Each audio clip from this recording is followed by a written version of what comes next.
What's happening? Thanks for joining us. As always, it is much appreciated here on this Monday. And boy, oh boy, what a big day. What a big week for Patriots fans. The legal tampering period begins in about 1 hour. It's going to be a busy day. It's going to be a busy week. A couple of quick notes, though, before we jump into this. First and foremost, I want to thank all of you because yesterday's video has hit 4,000 views. It is the most viewed video during this podcast's short history, and it's all because of you. It's all because of you pressing that like button, that thumbs up button. It's because of you with your comments. It's because of your subscriptions, which brings me to this. We have hit our goal. Over 2,300 subscribers as of this morning. The goal was 2,250 by free agency week, and here we are. So I appreciate every single one of you. Most viewed video yesterday, subscriber goal. We have surpassed it. Looking at the next one as we get ready for free agency this week. Let's keep building the momentum. Thanks to all of you. All right. Elliott Wolf is getting work done. Kendrick Bourne remains a Patriot. Let's start there. Andrew Callahan posted last night. Patriots are re-signing wide receiver Kendrick Bourne to a 3-year, $19.5 million deal, according to a source. It carries a maximum value of $33 million and includes a $4.2 million signing bonus. So it's 3 years, $19.5 million, max of $33 million, and just over $4 million on the signing bonus. Now, I would imagine there are some outs with the ACL injury. I would imagine that, and we haven't gotten the full numbers yet, the full guarantees just yet, but I would think that the Patriots have protected themselves against Kendrick Bourne because of that ACL. I would think that there's some kind of out in this contract where they're not handcuffed for the next 3 years. So we always have to pay attention to the details when we talk about NFL contracts, because there are a lot of NFL contracts that get reported and we find out 2-3 days later, including Hunter Henry's, which we'll get to later on in this podcast, the numbers change and they change quickly. So I would imagine there are some kind of outs for the Patriots with that deal. $6.5 million is the AAV. I think that is a fair deal for Kendrick Bourne, given the wide receiver market. We don't know the guaranteed money. We have no idea what is specifically guaranteed. We know that the base, $19.5 million over the 3 years. We know that the signing bonus is over $4 million, but we don't know the exact guarantees on this contract. So when you see Kendrick Bourne's deal written the way it was written, don't take that to the bank just yet. Give it a day or two until we get all of the details and the actual numbers. Now, as far as Bourne coming back, I really like this.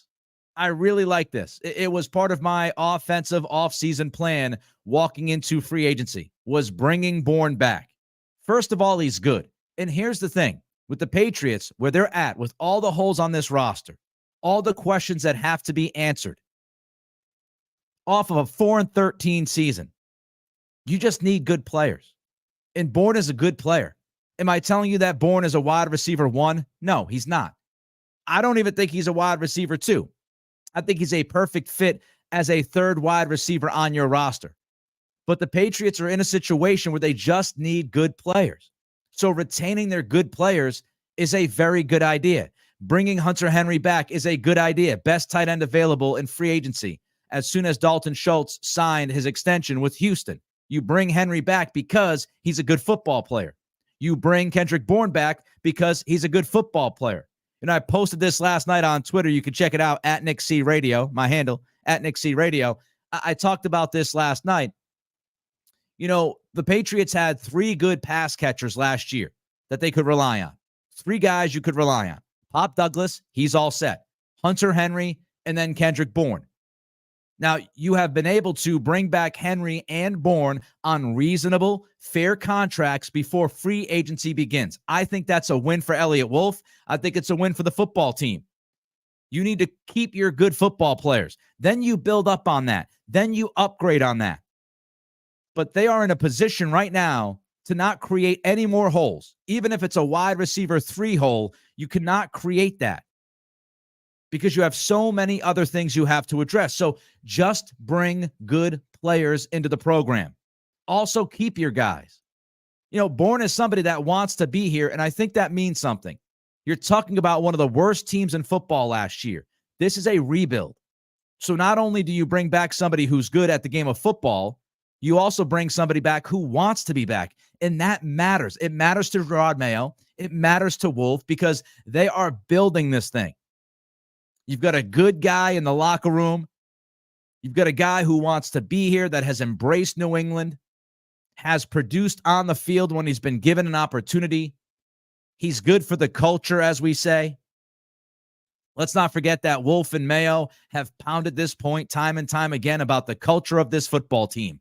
They want guys that want to be here. They want guys who work their tail off. They want guys who are going to help guide the young players in the locker room.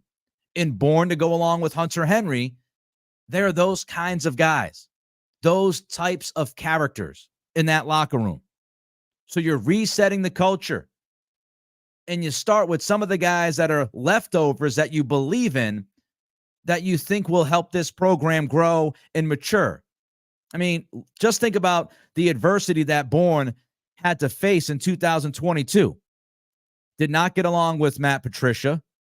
Yes, he said a few things publicly that he probably should not have said, but he was able to take that situation and make it work for him last year. He came back in better shape. He came back with a better mindset, and he proved it. He didn't just talk the talk, he walked the walk. So he proved to everybody that he was capable of looking at adversity right in the eye and doing what's best for him and do what's best for the team. He proved that. So this is somebody who's come back from adversity, somebody who's been a mature adult in the room since the beginning of last year, at least at the beginning of last year. And I think it just makes all the sense in the world to keep your good football players. All right, I have more thoughts on Kendrick Bourne and his return coming up, but let's share a word about our sponsor. Nick Cattle Show is brought to you by First Class Glazing. If you need your bathroom renovated and or that bathtub glazed, check out First Class Glazing. Expert craftsmen dedicated to delivering top-tier results using premium materials and precise techniques. That bathroom space you've always wanted, you can have it. Visit First Class Glazing online at firstclassglazing.com or give Jose a call at 617-849-0513. That's 617-849-0513. Mention this podcast, and you can get a free estimate plus 10% off thanks to First Class Glazing. Just a couple of more thoughts on Kendrick Bourne returning to the Patriots. He's a scheme fit. So we're not just talking about character. We're not just talking about someone who is a leader in the locker room, but we're also talking about somebody who not only produces on the field when he's healthy, we're talking about somebody who is a fit within the Alex Van Pelt scheme. Alex Van Pelt is going to depend on a lot of yak and testing defenses vertically. In Bourne, as we've seen, we first saw it in San Francisco, and we've seen it here when he's been allowed to play. He is great picking up yak. So this is somebody who can catch you a screen and go 10, 15 yards. This is somebody who can catch you a slant and go 25 yards with it. He's that kind of player. So I think he's a really, really good fit in the Van Pelt offense. Let's not forget, Kyle Shanahan. You get the Shanahan tree. It is tied in with Kubiak. Kubiak is tied in with Stefanski. Stefanski, Alex Van Pelt, both have histories with that offense. Van Pelt understands the Kubiak offense, the Shanahan offense, and we saw Kendrick Bourne produce at San Francisco. So he's going to understand the offense, and he's going to fit within that offense. Smart, versatile player, willing to block. And we know that Van Pelt is going to run the football a decent amount this year. So Kendrick Bourne, a willing blocker. He runs a lot of different routes out of multiple spots. History with the offense. Yak machine when put in the right position. He's a perfect wide receiver 3. Again, I'm not telling you he's a wide receiver 1. I'm not even telling you he's a WR2. He's a perfect wide receiver 3, which leads us to the wide receiver hunt. And there's been a lot of reporting over the last few days about the Patriots in the wide receiver position. Before we get into that, don't forget, give us that thumbs up. All the likes in the world means everything to us. More thumbs means more eyeballs. That's how we are building this community and building this space here where you guys could just sit back, enjoy, interact with people respectfully, and maybe get an alternative to what's out there here in the Boston sports media. Don't forget to give us that like, comment, and subscribe. Yesterday's video, Mac Jones breaking news. If you missed it, it's on the channel. The largest viewed video, the best viewed video, whatever word you want to use, yesterday, over 4,000 views. And we hit our subscriber goal, trying to hit 2,250. We got to 2,300 as of this morning. I appreciate every single one of you. Josh jumps in with a super chat. LFG Wolf, LFG Patreon. I appreciate it, Josh, for the super chat. Of course, you can get your comment, your question in front in line, number one, right there by sending the super chat. And don't forget, you also contribute financially to the program there for myself, which means an awful lot. One-man band doing this thing. So thank you, Josh. Can't say enough about your super chat. Means a lot to me. All right, let's get into the wide receiver talk because there's a lot of conversations happening about wide receivers in the New England Patriots, and I want to take a look at this. And we also had some breaking news this morning. Adam Schefter reports that T. Higgins has requested a trade. Higgins wants out. He requested a trade from Cincinnati. What's being reported is that Higgins and Cincy haven't really discussed a big-time contract, the extension that he was expecting. And so he's frustrated. His representation is frustrated. So Higgins has requested a trade. It doesn't mean that Cincinnati has to trade him, but he has requested a trade as of the last couple of days. And this is not surprising to me.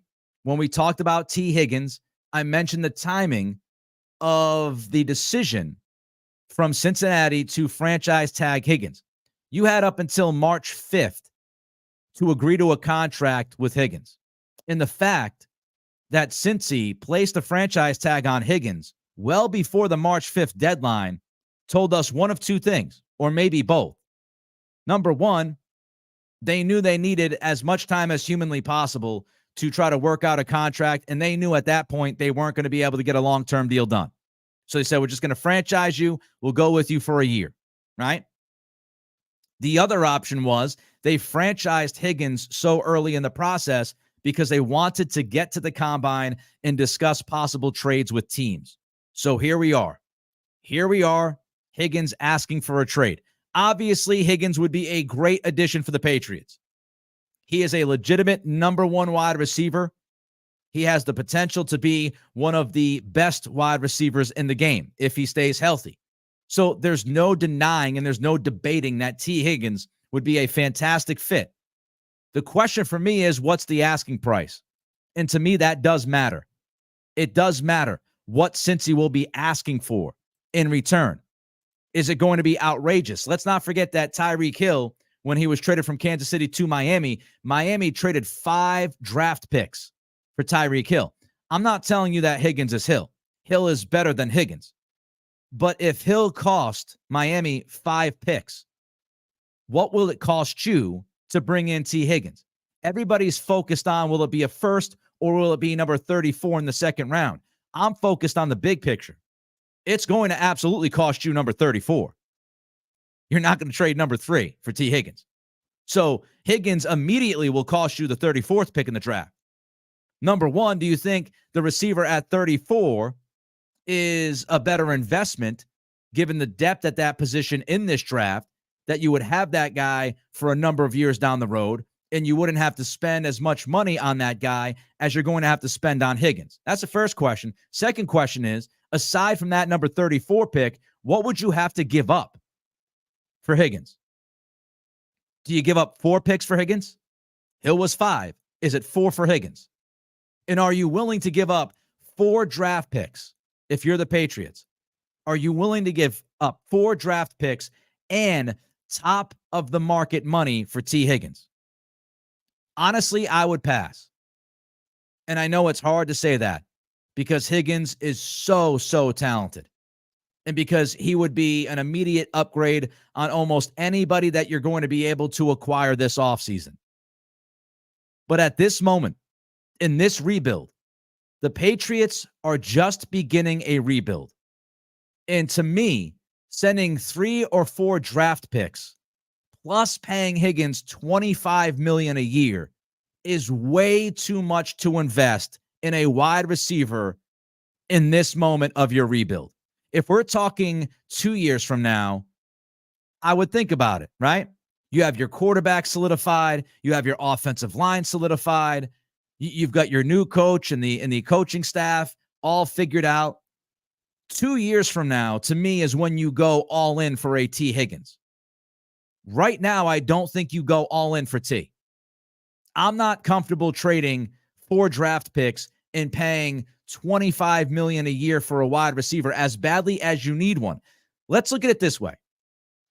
If you're the Patriots, okay?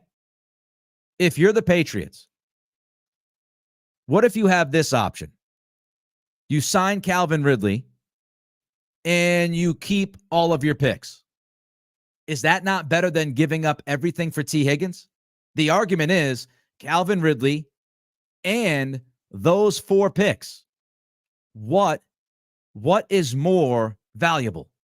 T. Higgins or Calvin Ridley and 4 draft picks? It's Calvin Ridley and 4 draft picks. Now, you might not be able to get Calvin Ridley. We'll talk about him in a minute. But that's the scenario that I'm looking at.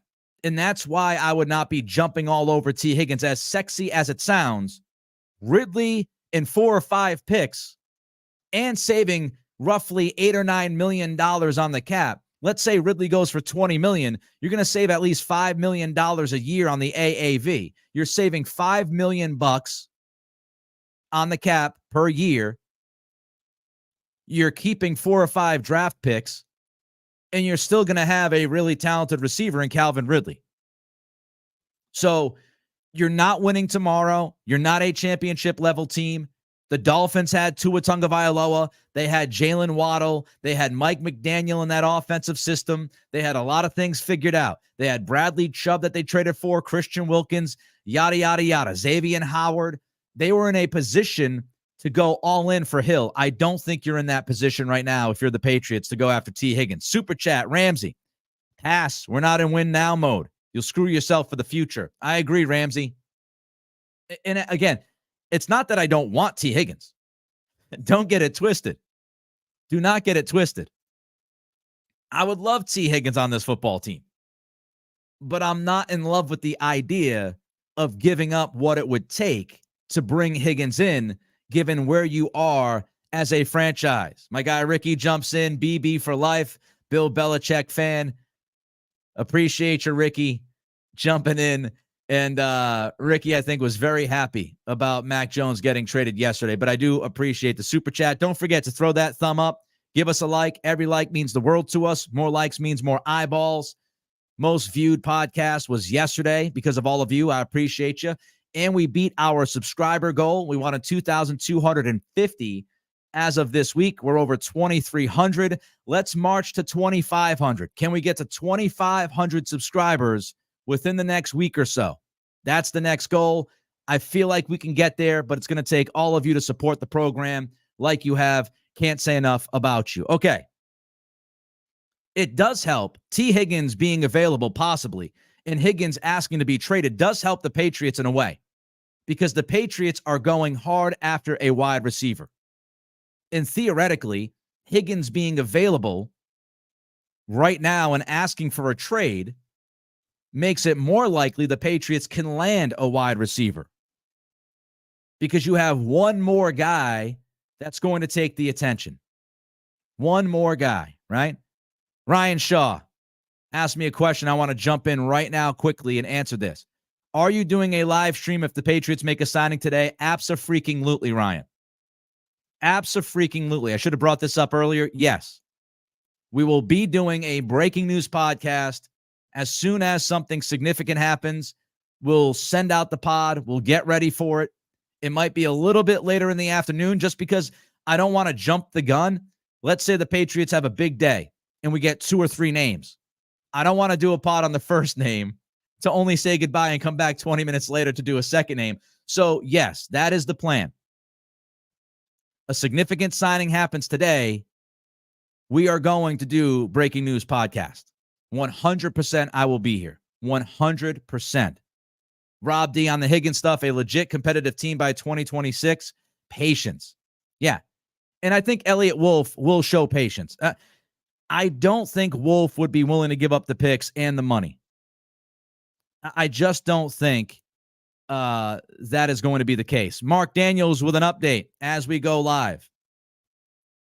Mark Daniels tweets out, less than an hour from the NFL tampering window, and the Patriots never made an offer to Josh Uche. Just want to go on this tangent for a minute. This is why I was disgusted with how the Patriots, i.e. Bill Belichick, handled the trading deadline. We know that the Patriots had at least one offer on the table for Josh Uche at the deadline. We know that was going to be a 5th-round pick from Jacksonville. That was the report. The Patriots decided not to trade Uche. That was a mistake. You were going nowhere. You were headed towards the bottom of the conference record-wise. You should have been in sell mode. And the fact that Belichick decided not to trade Uche because he thought it was more important as head coach Belichick to have Uche play 18% of the freaking snaps. It did not make that trade for a pick. That was disgusting. It was irresponsible. It was a dereliction of duty by Bill Belichick. And now you're looking at Uche, who you did not even make an offer to. You're looking at Uche walk out that door, and you get nothing for him. They should have traded him at the deadline. Oh, Nick, it's only a 5th-round pick. A 5th-round pick is better than Squadouche. Last time I checked. Would you like a 6th-round pick for Mac Jones or nothing for Mac Jones?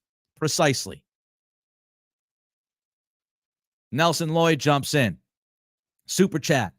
They need to get rid of the dead weight in the wide receiver room and just draft 3 young wide receivers. Let Kendrick and Pop be the mentors. Nelson, look, I'm okay with Parker being gone. I'm okay with Juju Smith-Schuster being gone. So I tend to agree with you. Kayshon Boutte has the gambling situation. Who knows what's going to happen with him? I would not expect him to be back, but he might. Tyquan Thornton, I don't know, maybe a 6th receiver walking into camp and hope that he can somehow find something. I have no confidence in that happening. But I've already given out my off-season plan, did a podcast on it a couple of weeks ago, and it's somewhat similar to what you're saying. I would go full throttle, to use Tom Werner's term, not to trigger people out there, but I would go full throttle on Calvin Ridley. I would double dip in the draft, and I want Bourne back. So they got Bourne back. I'm looking at Ridley. I'm looking at double dipping in the draft. That's how I would attack the wide receiver position. Don't forget to like. Don't forget to comment. By the way, quickly, I will get back to the wide receiver thoughts here. I want to remind you that today, the Patreon launches. Exclusive content for all of you. It's $5 a month. It's $1.25. $1.25 a week for exclusive content. And tonight, we launch that Patreon page with an exclusive ad-free NFL free agency podcast. We'll look at some of the moves made around the league over the weekend and, throughout today.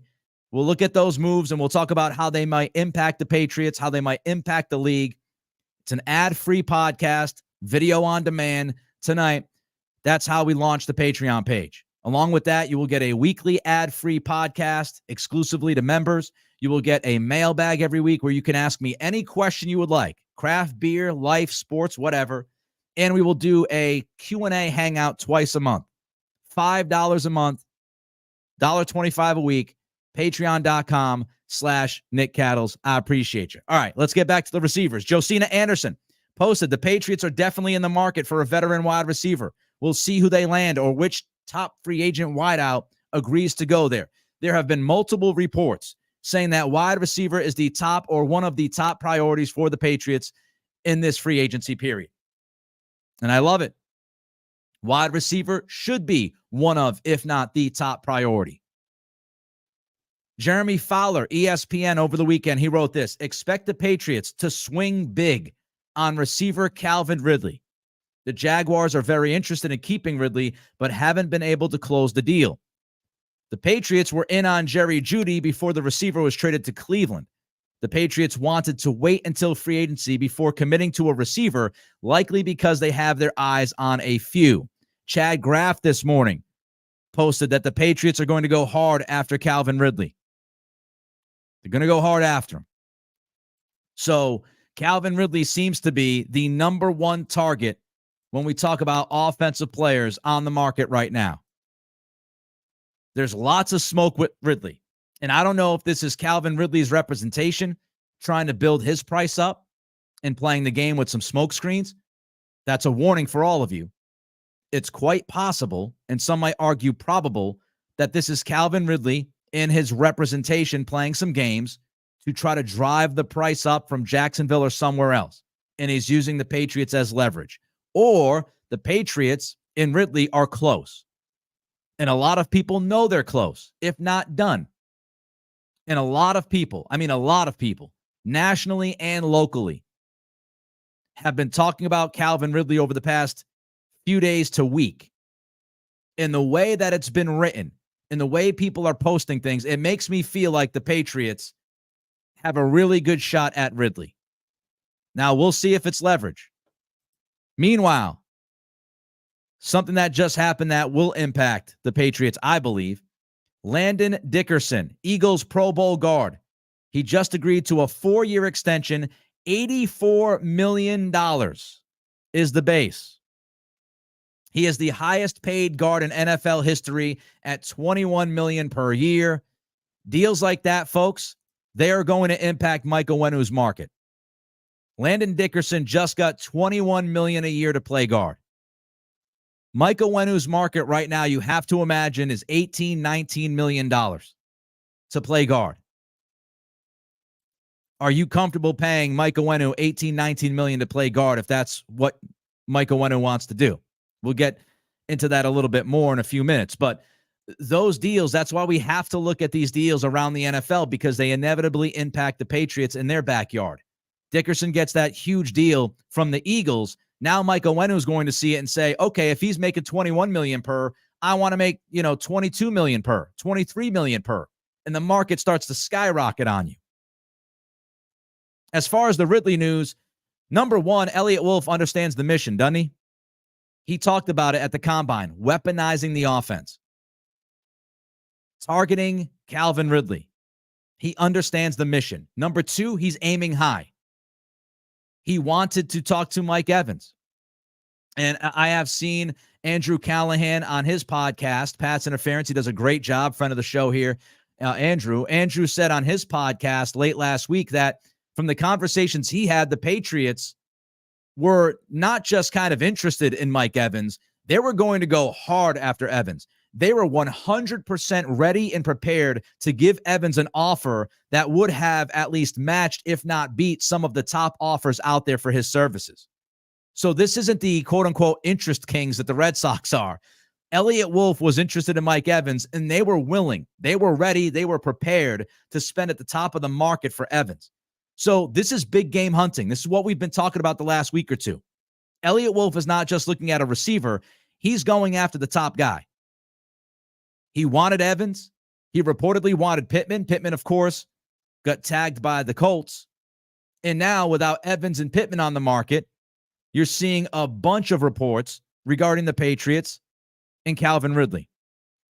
And if you sign Calvin Ridley, you are less desperate in the draft. It gives you flexibility. Now you can spend the 34th pick on a tackle if you want to. So you just have a lot of different options. That's why I'd love the Patriots to go out there and get a Tyron Smith today, a Jonah Williams today. Address the needs that you have on this roster. That way, when you get to the draft, you don't have to be so desperate at certain positions. You can pick the best player available instead of feeling like, oh man, I've got to reach for a tackle here. I've got to draft a tackle here. You know, he might be slightly below another guy at another position that we have ranked, but I feel like we got to go for an OT. Just make offense easier. Make the offense easier. Bringing Henry back, bringing Bourne back, targeting Ridley, getting one of these top receivers, it would just make the offense easier. A lot of other Patriots rumors and reports over the weekend that I want to run through. I'll get to that in a minute. Don't forget, like, subscribe, give us that thumbs up on Facebook, on Twitter, and of course on YouTube. More thumbs up means more eyeballs. That's how the algorithm works. So every thumb that goes up, we get more eyeballs and we build this product together. So like and subscribe. The new goal, we hit our goal of 2250 by this week. The new goal is 2,500. Can we get to 2,500 by, let's say, April 1st? Can we get to 2,500 subscribers by April 1st? That is the new goal. So subscribe, and then you get notified. So when we do a breaking podcast later, if the Patriots sign somebody of significance, then you'll get notified. And that's a good thing. All right, let's run through these other notes quickly.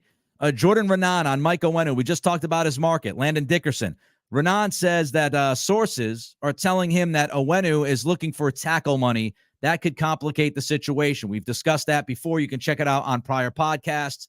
If you don't think that Big Mike is a tackle, I'm not paying him $18, $19 million to play guard. Again, I just don't think you're in that position as a team. But it's really difficult knowing his value because of where he wants to play and where he's best suited to play. Mark Daniels posted, he spoke to Onwenu in December, and Onwenu said he's going to train for playing at tackle. He'll train specifically more at tackle, and that's what he's going for. Mike Giardi has reported that Onwenu wants to play guard. So it's all over the place.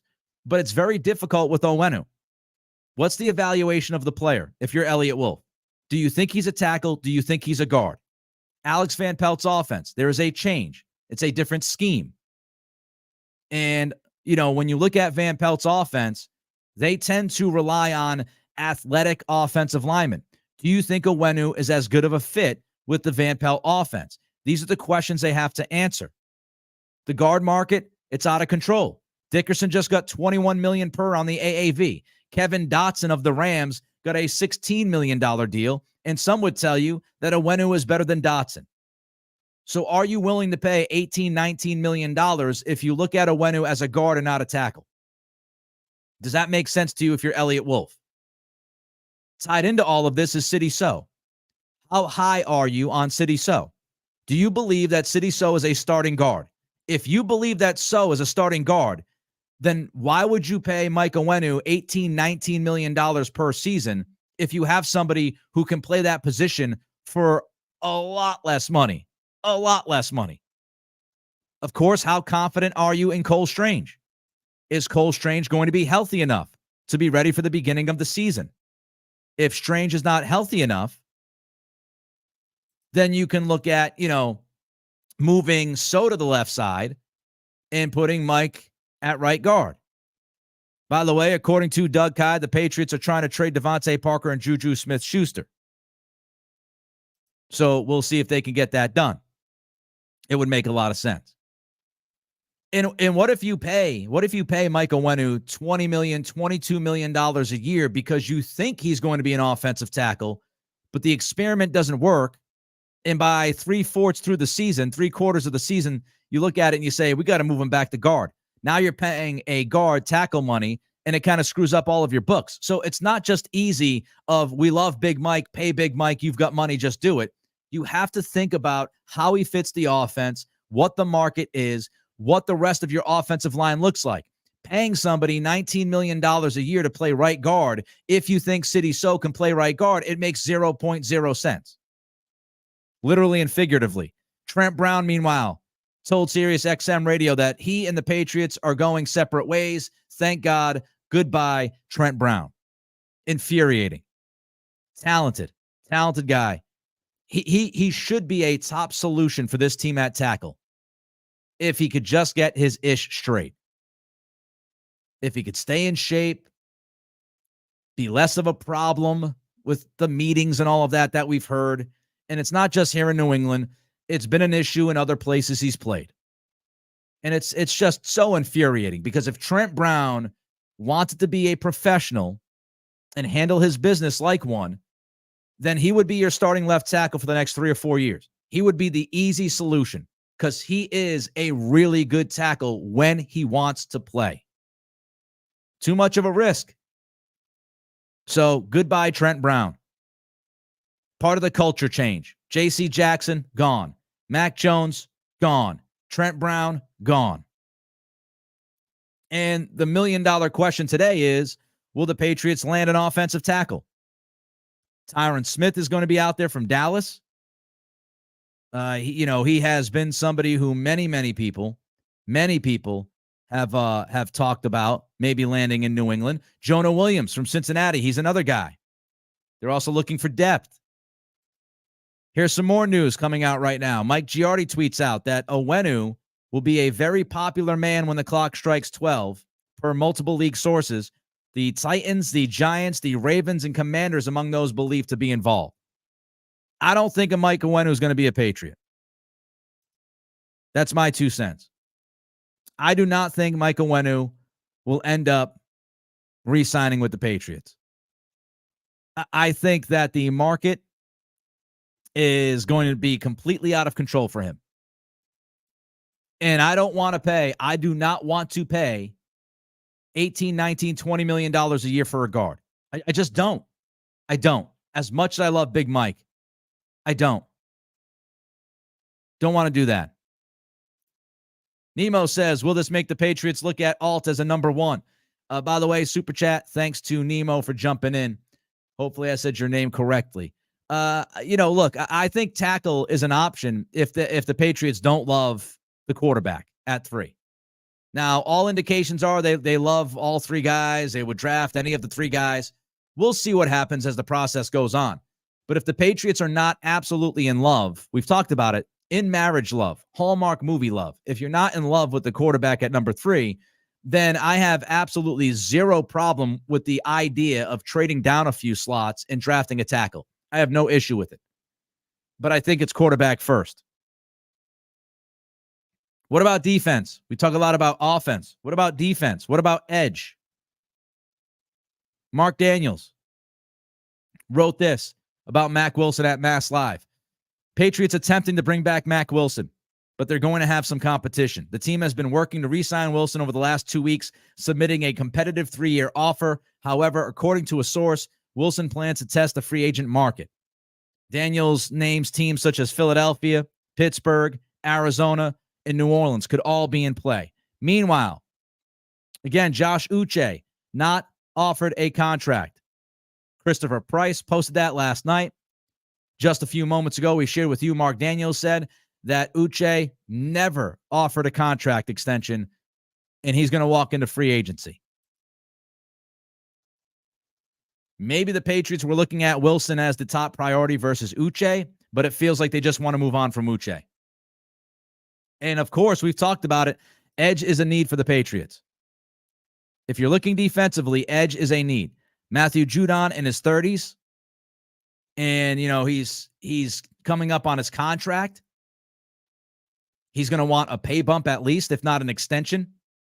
So when you look at Matthew Judon, how long is he in the plan? Opposite of Judon, yes, you have Keon White, but Keon White is still developing. So you can't completely bank on him to play, 70% of the snaps. You can use Jelani Tavai there, of course. They did that some last year, but I would be looking at Anthony Jennings. Can they get Jennings done? Do they spend big on an edge? We've talked about Danielle Hunter. Bryce Huff is a guy. Jonathan Greenard is a guy. The edge market is flush with talent. There's a lot of talented edges that will be out there in free agency starting in just over 20 minutes.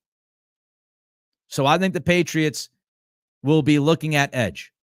I would not be surprised if they sign one of these guys that are edge. And I would not even be surprised if it was a Danielle Hunter, frankly. Don't forget, Doug Kyde, Andrew Callahan reported after the combine that the Patriots were targeting an elite defender that would start immediately. And what do you do with Judon? Do you trade Judon?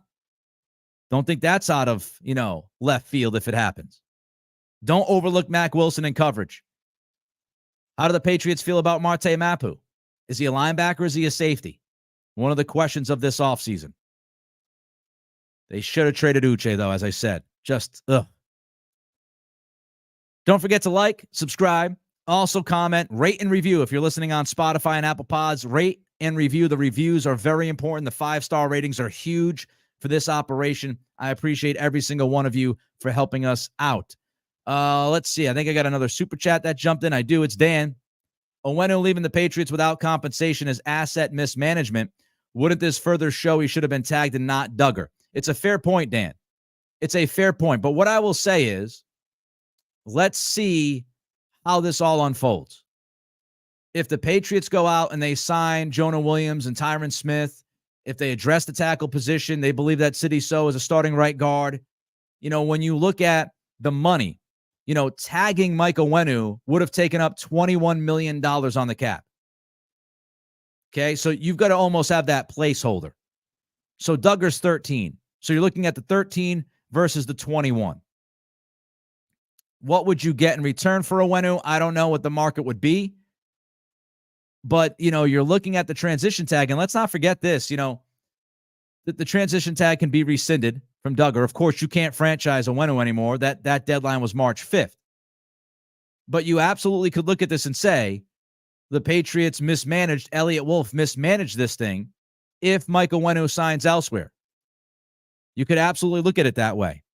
Or you can look at it that the Patriots made an evaluation of the player and they wanted that extra cap space to go out and get other players to fill needs, and they did not want to be held up by Mike Onwenu waiting and dragging his feet on signing the franchise tag. Mike Onwenu could have caused you to wait for the next several months. So that's a part of the problem and part of the equation here. It's the timing of it. So you can't overlook the timing. The Patriots could look at it this way and say, we're going to go out, we're going to address tackle. We get a couple of tackles. Would we like Mike Onwenu back? Yeah, we really would have loved Mike back. But we cannot hold ourselves up with $21 million in that franchise tag, because if Mike Onwenu doesn't sign the franchise tag, if he drags his feet, what is the option? What is the plan B? We're going to miss out on the other tackles and the other offensive linemen that are going to be available to us. When you look at the transition tag, that's a different world because, again, you can rescind that. So arguably, if the Patriots, let's say, have Justin Simmons on the phone and they say, okay, well, we're just going to put Peppers inside the box and we'll play Simmons at free safety and we feel like we're going to be able to make it up on the back end, then you can rescind that tag from Duggar, get Simmons signed, and then all is good. So it's also the timing and how much power the franchise tag gives to Mike Onwenu to, again, if he wants to play hardball and drag his feet, that puts you in a very difficult position. All right, Hunter Henry's contract numbers. It's a good deal, folks. It's a good deal. When you look at Hunter Henry's contract, it's, for all intents and purposes, a 2-year deal for about $16 million guaranteed. That is a very fair offer. I'm fine with it. $8 million a year for the best tight end that was available after Dalton Schultz re-signed with Houston. So I'm perfectly fine with that. 2 years, $16 million for Hunter. Good. $15.8 million guaranteed, to be technical about it. Very reasonable deal. He has no guarantees in 2026, so this is 24 and 25. Good with it. Legal tampering about 15 minutes away. Expectations are high, very high. Evan Lazar tweeted last night that he feels like an emergency podcast could be coming today, just a hunch. Will the Patriots get Calvin Ridley? Will the Patriots go out and sign a Danielle Hunter? What will the Patriots do? Whatever they do, if it is of significance, we will be right here with a breaking news podcast right on this channel. Be on the lookout for it. Subscribe. Make sure you get notified so when we go live, we're going live. But that's what we're going to do. I'm going to wait a little bit. If something strikes at noon, I'm going to wait a little bit on it because something else might strike, and I don't want to be hopping on and off. But I will let you know when we're going to go live. Follow me on Twitter at Nick C Radio. You'll get that notification. We'll set it up on YouTube, all of that good stuff. We will do a breaking news podcast as soon as something significant happens within a certain window, an hour or two, let's say. But we will break that news and we will talk about that news. Lots of hints out there from local people, national insiders. It feels like a couple of big names could be possible. Danielle Hunter, Calvin Ridley, Jonah Williams, Tyron Smith, just some of the names we've been hearing. Will one of or multiple of those guys sign with the Patriots? Will they agree? We're about 15 minutes away from finding out. We'll see what happens. We'll be here. Be on the lookout for the live breaking news podcast. I got to go post this puppy and put my eye on things. Don't forget, like and subscribe. More thumbs means more eyeballs. Subscribe. We want to hit 2,500 subscriptions by April 1st. That is the new goal. 2,500 subscribers by April 1st. You can help us getting there by hitting that thumbs up, commenting, and subscribing. Rate and review Spotify, Apple Pods, and the Patreon launches tonight. Patreon.com/Nick Cattles, Cattles, $5 a month, bucket a quarter a week. It all begins tonight. Video on demand, an NFL free agency podcast, ad free. We start it tonight. Patreon.com/Nick Cattles. We'll be back. Fingers crossed. Hopefully in a little while with some big Patriots news. Until then, enjoy the legal tampering period. This has been the Nick Cattles Show.